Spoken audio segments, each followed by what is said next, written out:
Imaginez un archipel de 17 500 îles tropicales situées sur l'équateur, sur lesquelles 240 millions d'habitants de cultures et de religions différentes coexistent, occupant seulement 6 000 de ces îles.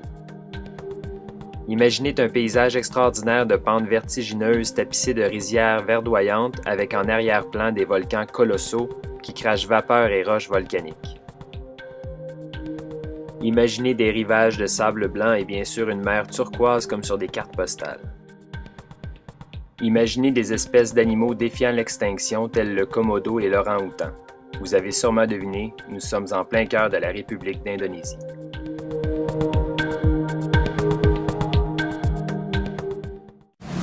C'est notre deuxième journée en Indonésie. On vient d'arriver à Yogyakarta.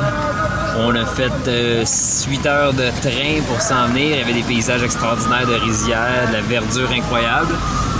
Là, on s'en va dans un guest house. On n'a aucune idée où aller. Comme ça arrive bien des fois, on y va, on tire pile ou face ou presque. Fait que là, on s'en va chez le métro guest house. On va voir qu'est-ce que ça a l'air. Ça va être notre point de départ pour Yogyakarta. Donc, à plus. OK.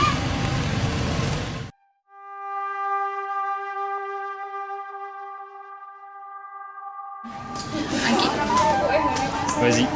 On est dans notre tour culinaire et puis là, on essaie. Ici, on a un œuf brun. C'est brun parce que ça a été cuit pendant 24 heures dans le sucre brun.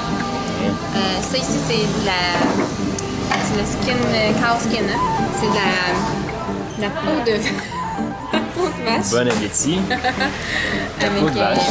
Oui, cuit avec des chilis. Et puis on a À la pâte. la pâte. Ouais. À pas à pas. Attends. Bon, mais bon appétit. Bon appétit! Durant notre séjour à Yogya, nous partons entre autres à la découverte de spécialités culinaires indonésiennes en compagnie d'Ifa et Vita du café Via Via. À bord de leur moto, elles nous baladent dans les rues de la belle Yogya et nous en apprennent beaucoup sur la région. Nous comparons nos cultures, rions et goûtons ensemble plusieurs spécialités. Nous passons plus de 5 heures à goûter une myriade de plats jusqu'à l'éventuel éclatement de notre estomac. Le lendemain, nous repartons avec Vita pour apprendre plusieurs secrets de la médecine traditionnelle indonésienne, le jamu.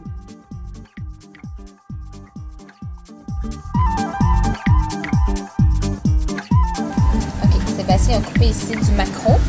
Pour faire le ikan bumbu bali, qui est un maquereau en fait avec une sauce balinéaise épicée. Donc on a mariné le poisson, le maquereau, dans de la lime, du sel, du poivre. Ensuite, on a mis de la farine autour de ça. On envoie dans l'huile de coconut ici, mais ça pourrait être n'importe quelle sorte d'huile. Donc facile, tomate, ail, oignon, piment fort. Ici, lemongrass, puis ici, kaffir lime. On coupe tout ça, comme ça, on broie le tout. Voilà.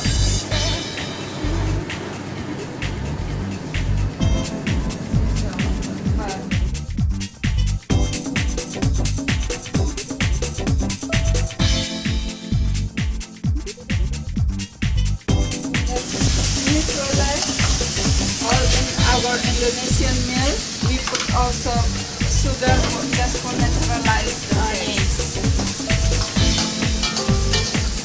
So sugar just about 2 slices of sugar.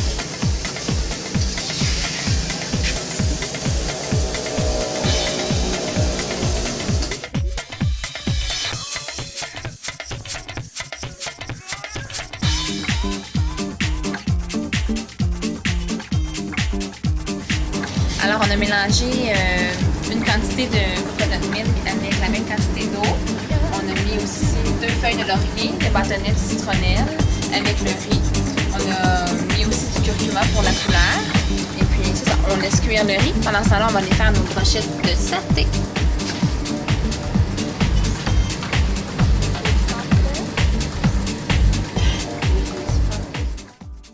Finalement, nous participons à un cours de cuisine indonésienne avec Madé, la chef du café Via Via.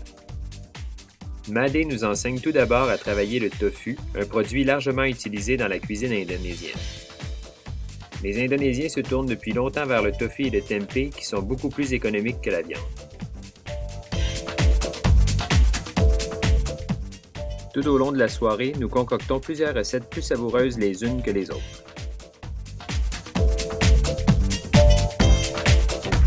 Just this lemon or lime.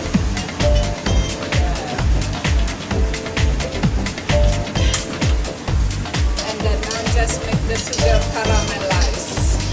The tempeh is so good.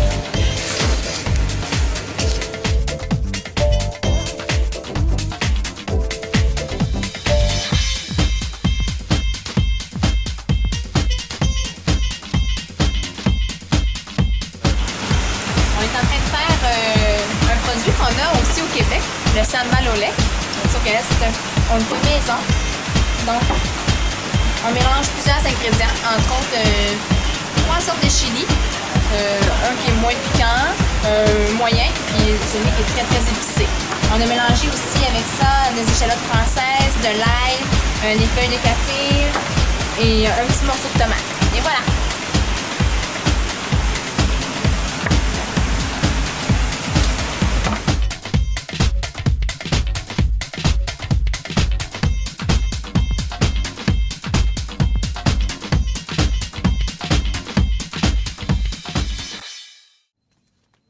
Au pied du volcan Merapi se dresse à travers la forêt tropicale verdoyante le bijou archéologique majeur de l'Indonésie, Borobudur. Il est tout de même curieux que ce soit une merveille bouddhique qui vole la vedette dans le pays ayant la plus grande population de musulmans au monde. D'un autre côté, voici la preuve irréfutable des dynasties bouddhistes qui régnaient sur cet archipel avant l'arrivée des commerçants arabes au XIe siècle. La région fut définitivement envisagée par plusieurs puissances de l'époque. On peut d'ailleurs se faire une idée plus ou moins exacte des événements en analysant les différents reliefs sculptés sur les parois des couloirs labyrinthiques de Borobudur.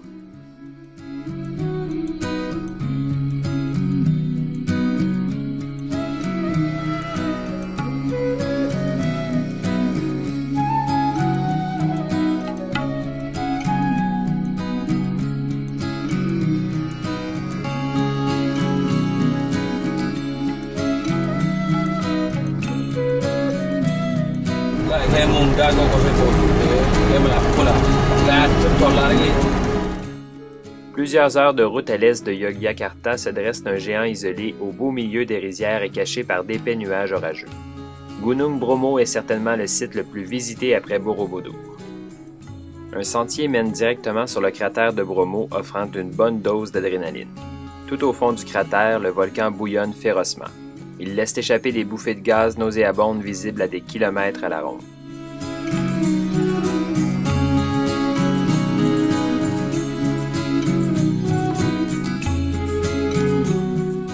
Bien plus qu'une attraction touristique de seconde importance, ce site est le lieu de labeur de 400 hommes qui, au péril évident de leur santé, extraient du cratère des milliers de kilos de soufre qui seront ensuite utiles dans la fabrication d'allumettes, d'engrais, d'insecticides et, aussi étonnant que cela puisse paraître, de laxatifs.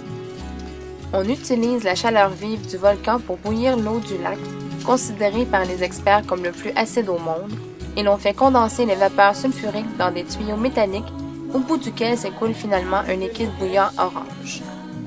On laisse refroidir et figer ce liquide précieux. Rapidement, de grosses pierres jaunâtres sont formées. Les ouvriers accumulent environ 100 kg de ces pierres dans des paniers de bambou et fournissent un effort surhumain pour remonter les parois du cratère envahies de vapeurs nocives. Seriez-vous prêt à compromettre votre santé physique pour 7 $ par jour? Eh bien, c'est ce que font chaque jour les mineurs de Kawah Ijen. Définitivement, la syndicalisation et la modernisation n'ont pas encore atteint le plateau Ijen.